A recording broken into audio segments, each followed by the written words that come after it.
ارشاد فرماتے ہیں جب کوئی بندہ مومن رسمی طور پر درود پاک پڑھتا ہے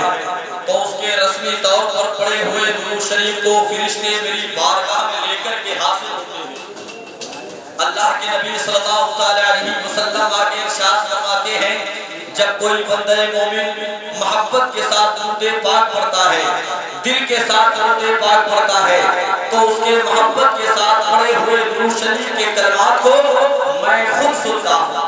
الحمدللہ جس عظیم ذات گرامی کے اس سے مقدس کی محفل میں ہم اور آپ بیٹھنے کی سعادت حاصل کر رہے ہیں۔ پیر طریقت پیر کامل، شیخ طریقت شیخ کامل آقا مولا سیدی سرکار تاج الشریعہ کی بارگاہ میں خراج عقیدت پیش کرنے کے لیے سرزمین سلطان پور پٹی کے زندہ دل سنی بھائیوں نے مل کر کے، یہ تمام نوجوانوں نے مل کر کے شان سے شانہ ملا کر کے، قدم سے قدم ملا کر کے اس محفل کو وجود بخشا ہے۔ الحمدللہ پیغمبر اسلام صلی اللہ علیہ وسلم کی تعریف و توصیف میں جب سرکار تاج الشریعہ کے جد امجد سیدی سرکار امام محمد رضا خان اپنے قلم کو اٹھاتے ہیں تو بے شمار جگہ پیغمبر اسلام کی تعریف و توصیف بیان کرتے ہیں، مگر اعلیٰ حضرت نے بہت پہلے کہا تھا ہم یہاں سے پکاریں وہاں کو سنیں مصطفیٰ کی سماعت پہ لاکھوں سلام۔ ہم یہاں سے پکاریں وہاں کو سنیں مصطفیٰ کی سماعت پہ لاکھوں سلام۔ اور مظفر نگر سے شاعر نے کہا تھا درود پڑھ کے اگر کوئی ابتدا نہ کرے اسے چاہیے کہ پھر ذکر مصطفیٰ نہ کرے۔ درود پڑھ کے اگر کوئی ابتدا نہ کرے اسے چاہیے کہ پھر ذکر مصطفیٰ نہ کرے۔ دیا ہے درس قائم میں یہ سرور دین کسی کے حق میں کوئی شخص بددعا نہ کرے۔ دیا ہے درس قائم میں یہ سرور دین کسی کے حق میں کوئی شخص بددعا نہ کرے۔ محفل مصطفیٰ صلی اللہ علیہ وسلم میں ہم آپ بیٹھنے کی سعادت حاصل کر رہے ہیں۔ جہاں تک یہ آواز مائک کے ذریعے پہنچ رہی ہے میں تمام ہی اشاعتار تاج الشریعہ سے التماس کرتا ہوں آپ ادب و احترام کے ساتھ اللہ کے نبی صلی اللہ علیہ وسلم کی محفل میں بیٹھنے کی سعادت حاصل کریں۔ اور جو میرے بھائی یہ جو سامنے بیٹھے ہوئے ہیں بہت اچھی جگہ بیٹھے، لیکن بہت اچھا یہ ہوگا کہ آپ کرسیوں پر آ کر کے بیٹھ جائیں، اس لیے کہ پوری دنیا کرسی کے چکر میں پڑی ہے اور آپ ہیں کہ کرسی کو چھوڑ کر کے دکان پر بیٹھے ہوئے ہیں۔ یہ میرے بھائی جو بیٹھے نوجوان بیٹھے اور اسی بستی کے بیٹھے اسی محلے کے بیٹھے الحمدللہ اگر واقعی آپ دل جمی کے ساتھ سننا چاہتے ہیں میں جو بول رہا ہوں آپ تک میری آواز پہنچ رہی ہے جو بیٹھے سامنے بیٹھے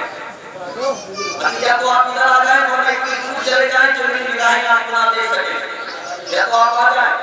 قریب آ جائیں آپ آ کر کی جو کرسیاں جو کمیٹی کی اشخاص نے مہیا کی ہیں اہتمام کیا کہ صرف آپ کی آمد کی انتظار میں کیا ہے۔ ادب و احترام کے ساتھ بیٹھے انشاءاللہ العزیز ایک لمحہ آئے گا کہ آپ علماء کرام کے بیانات سماعت کریں گے اور شعراء کرام کی نعتیہ شاعری سماعت کریں گے۔ لوگ آگر کے بیٹھنے کی جسارت بہت جلدی نہیں کر پاتے، بہت تاخیر کرتے ہیں، اس لیے کہ یہ دینی جلسے ہوا کرتے ہیں اور ہمیں بہت بڑی تعداد سے مطلب بھی نہیں ہے، کثیر تعداد میں مجمع ہو لیکن خاموش بیٹھا ہو، بیکار ہے چند لوگ بیٹھے ہوں مگر دل سے سننے والے بیٹھے ہوں، دل سے سماعت کرنے والے بیٹھے ہوں، اس لیے کہ یہ فقط عظمت و کردار کے دھب ہوتے ہیں، فیصلے جنگ کے تلوار سے کب ہوتے ہیں۔ یہ فقط عظمت و کردار کے دھب ہوتے ہیں، فیصلے جنگ کے تلوار سے کب ہوتے ہیں۔ ظلم تعداد میں کتنا ہی زیادہ ہو کمال، کربلا والے ہو تو 72 بھی غضب ہوتے ہیں۔ ظلم تعداد میں کتنا ہی زیادہ ہو کمال، کربلا والے ہو تو 72 بھی غضب ہوتے ہیں، کربلا والے ہو تو 72 بھی غضب ہوتے ہیں۔ بہت اچھا مائی کے بعد ہے جتنی تعریف بھائی محترم عامر رضا صاحب نے کی ہے بالکل قابل تعریف ہے، مگر دھیرے دھیرے وہاں تک پہنچے گا انشاءاللہ۔ بس آپ لگے رہیں اور جلدی انشاءاللہ اس کی سیٹنگ آپ کر پائیں گے، اس لیے اگر سیٹنگ نہ ہو پائے تو ہم لوگوں کی سیٹنگ میں کر جائے گی، بس بہت جلدی آپ اہتمام کیجئے گا۔ ادب و احترام کے ساتھ تلاوت قرآن عظیم سے محفل کا آغاز ہو چکا ہے اور آپ یقین جانیں انشاءاللہ العزیز آج اللہ کے نبی صلی اللہ علیہ وسلم کی نام آپ دل جمی کے ساتھ سماعت کریں گے۔ سلطان پور پٹی میں رہ کر کے آپ عالم تصور میں گنبد خضرا کا سفر کرتے ہوئے انشاءاللہ العزیز شرط یہ ہے کہ دل جمی کے ساتھ آپ دل لگا کر کے سنیں، محبت و احترام کے ساتھ سنیں، ادب و احترام کے ساتھ آپ بیٹھے ہیں اور پیغمبر اسلام صلی اللہ علیہ وسلم کی محبت میں بیٹھے ہیں۔ ایک شاعر نے کہا تھا الہی مجھ کو ماحول بھی وہ نہیں کہ میں بہت چیخم چاخی کروں یا ایک ماحول بنانے کی کوشش کروں، بس چند لوگ آپ بیٹھے ادب و احترام کے ساتھ آپ ہمارے معیار کے مطابق ہو جائیں اور محبت سے جی لگا کے کہیے سبحان اللہ، اور محبت سے سبحان اللہ۔ الہی مجھ کو مدینہ دکھا دیا جائے، الہی مجھ کو مدینہ دکھا دیا جائے۔ سب خاموش بیٹھے، جس کو مدینہ دیکھنے کی تمنا ہے بس وہ بلند آواز سے بولے، اور بلند آواز سے الہی مجھ کو مدینہ دکھا دیا جائے، الہی مجھ کو مدینہ دکھا دیا جائے، یا میرے دل کو مدینہ بنا دیا جائے، الہی مجھ کو مدینہ دکھا دیا جائے، یا میرے دل کو مدینہ بنا دیا جائے۔ وہ جس میں گنبد خضرا دکھائی دے ہر دم، ایک ایسا آنکھوں کا چشمہ بنا دیا جائے،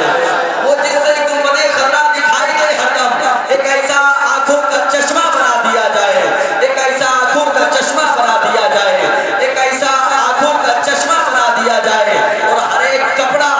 نظر سے اتار دوں گا میں، بس ایک مدینے کا کرتا سلا دیا جائے، ہر ایک کپڑا نظر سے اتار دوں گا میں، بس ایک مدینے کا کرتا سلا دیا جائے۔ اور ابو بکر کی محبت کا یہ تقاضا ہے، نبی کے دین پہ سب کچھ لٹا دیا جائے، ابو بکر کی محبت کا یہ تقاضا ہے، ابو بکر کی محبت کا یہ تقاضا ہے، نبی کے دین پہ سب کچھ لٹا دیا جائے، نبی کے دین پہ سب کچھ لٹا دیا جائے۔ آئے بڑی فہرست میں ایک نام ہے جو آئے محبت کی صورت میں قید ہے، آپ کی سماعتوں کی فضاؤں میں اڑنے کے لیے اپنے پروں کو ہلانے کی جسارت آ رہا ہے۔ اس لہجے کا نام، اس پیکر کا نام جناب محمد اعظم فاضل صلی اللہ علیہ وسلم سے میں گزارش کر رہا ہوں، آنے والے مہمان کے استقبال کیجیے گا، محبت سے جی لگا کے سلام جہاں بولیے، نعرہ تکبیر، نعرہ رسالت، فیضان سرکار مدینہ، فیضان غوث اعظم، فیضان اعلیٰ حضرت، فیضان تاج الشریعہ، مسلمانان سلطان پور پٹی، نعرہ تکبیر، نعرہ رسالت۔ عشق رسول قلب کی گہرائیوں میں ہے، محفل سجی ہوئی میری تنہائیوں میں ہے۔ کردار کے فرقتے طیبہ،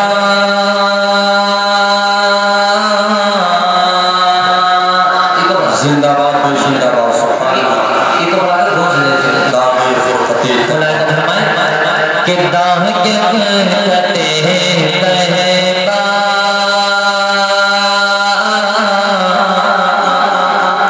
قلب مزمحل جاتا، داغ کے فرقتے طیبہ، قلب مزمحل جاتا، داغ کے فرقتے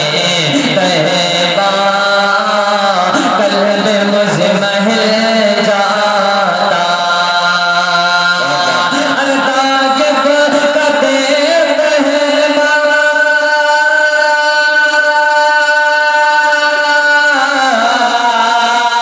قلب مزمحل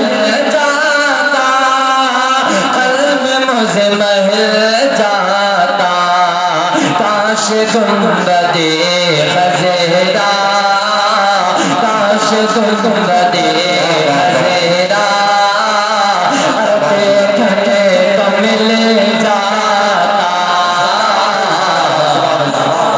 نعرہ تکبیر، نعرہ رسالت،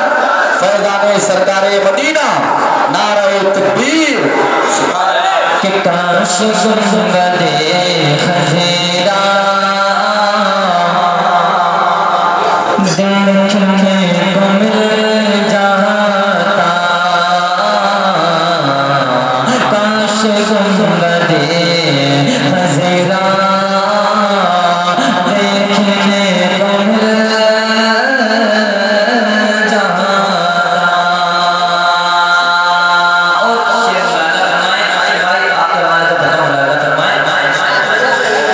کہ دم میرا نکل جاتا